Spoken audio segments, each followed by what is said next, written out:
and welcome to a new video. Today I am talking about one of my favorite programs that I use as a fashion designer. You can do so much in it. It is Adobe Illustrator, which is part of the Adobe Creative Cloud suite of programs. All of the Adobe programs just have so many features of them. You can spend forever learning about them. I feel like I'm always learning new tips and tricks. They're adding new tools and things. So today I thought I would take you through 11 of my favorite tools and shortcuts that I use as a fashion designer in my job. There's not really an order to these. They're not ranked according to my favorites. They're just the ones that I thought of that I use a lot in my everyday. And my first one is the Reflect tool. You can use this tool by purely using the little icon in the toolbar, which looks like two triangles facing each other, but you can also use it a quicker way by pressing the O button. By pressing the letter O, holding down Alt, and that will pick the plane you want to reflect on, and you'll get a little pop-up telling you which way you want to do things. My most often way of using this is using the vertical reflect tool and the copy function. So this is really handy in my job as fashion designer because I might draw half of a garment on one side and I want the sleeve to be perfectly symmetrical. I can just copy it across, reflect it, and they look perfect. I also find this really handy if I've done a stitch line, so say just like a hemline on a t-shirt or something.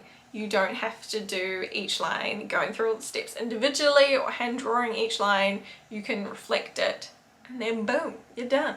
Leading on from the reflect tool is the join tool. So if I've reflected half of my t-shirt, what happens is I have two separate parts of a t-shirt just kind of floating in space. If I want to make them one whole big shape, I can select the two ends of that and then press Ctrl J and join them together really quickly. Another thing I use the join tool for is if I've done a stitch line, for example along the bottom of the t-shirt, and maybe I've got a little bit of wave or something in it, I can copy the edge of the drawing to make my little hem. When I move it, it might be made up of individual pieces, and I can just quickly press Ctrl J and it will all connect together. Number 3 is using the Alt key.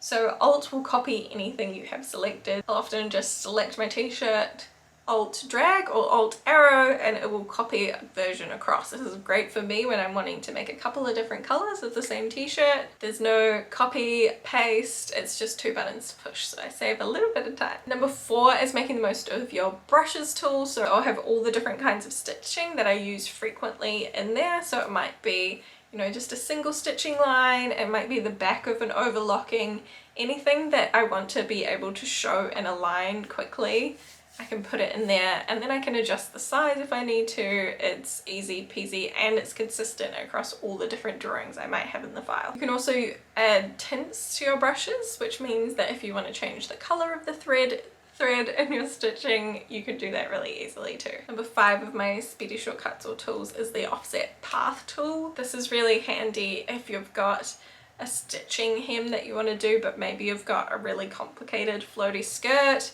You can use the offset tool to make a line of the inside of your skirt.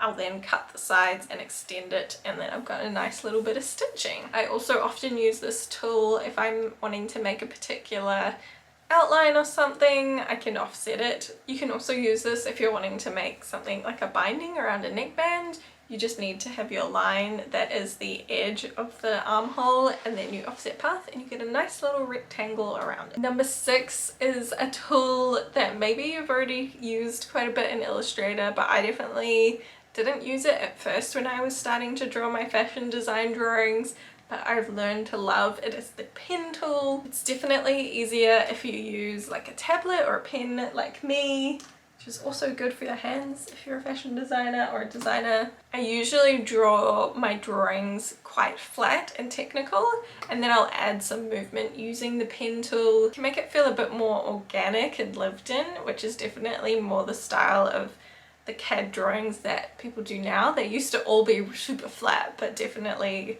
you know, the style has changed in the industry a bit, so I like to add a little bit of a crinkle here and there, maybe a bit of shape where it's draping on the body. You could also use this for a bit of a shadow or a bit of colouring here and there. A lot of people don't realise you can use it to kind of add and subtract from your shape. Number 7 is a tool that I didn't know about until I was at my current job, and I didn't realize how people were changing the colors of their garments so quickly. It wasn't something that my particular course at uni went over, but once I learned it, I was like, oh my gosh, I've wasted so much time clicking on each individual part of a garment to change the color.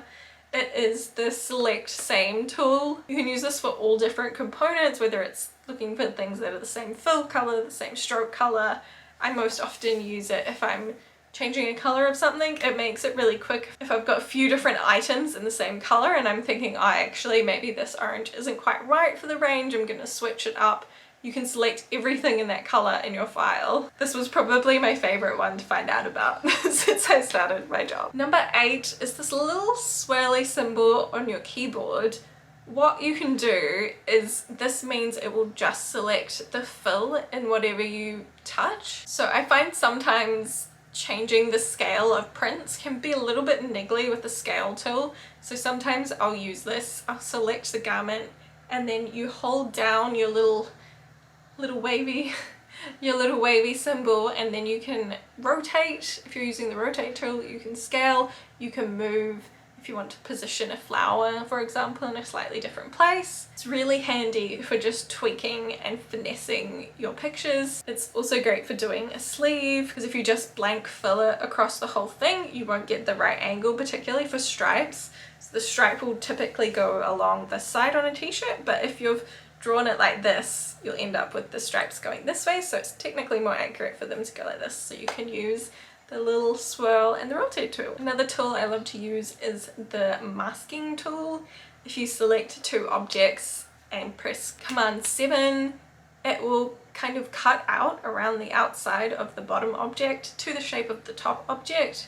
So this is awesome if you've done, for example, a little placement print on your t-shirt and it's sticking over the sides. You can do a mask of the t-shirt shape and then it will stop it sticking out over the edge. I sometimes use this for ribbing on neckbands or armbands. I'll make a brush of the rib that I want and need and then do a little mask around it of the little section that needs it. I also might do some shading, which will go over the edge with the pen tool, and then I'll just mask the edge off so that it looks like the shadow stops at the end of the garment. So number 10 of my go-to tools to make everything speedy and nice looking is the alignment tools. These are all the funny shaped box icons in the toolbar, and you can align your t-shirts in the straight line this way, and you can get everything really nice and neat in a grid pattern. There's also a really nice tool in here that will put items evenly spaced apart. If you select these 4 t-shirts, it'll evenly space them between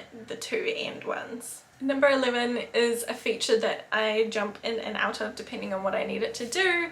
It is the increment setting in the preferences. You can go through the toolbar to get to this, but you can also press Command K, which quickly pulls it up, and I use my increments for certain amounts for all sorts of things. It's handy if you want to be moving necklines, but maybe your increment is set way too high or too low. You can make it the perfect amount to drop down. If I'm making a repeat print tile, I can make my increment the width of the tile, for example 16 centimeters, and I can jump my elements over to the edges so that when I make it into a pattern, it's all in the perfect position. I don't need to hand place them and align them and everything. I just use the Alt shortcut from before, and then boom, it's on 16 centimeters away. Perfect. I've never really done a software kind of video before, so I hope you enjoyed it. Give me a thumbs up if you did, and if there's anything else you'd like to see related to, I guess, some tricks for Adobe Creative Cloud or things that I do in my job, leave a comment below and we'll see if we can make a video about it to help you out. We'll be back with another video later in the week, so subscribe to make sure you see that, and I will see you next time.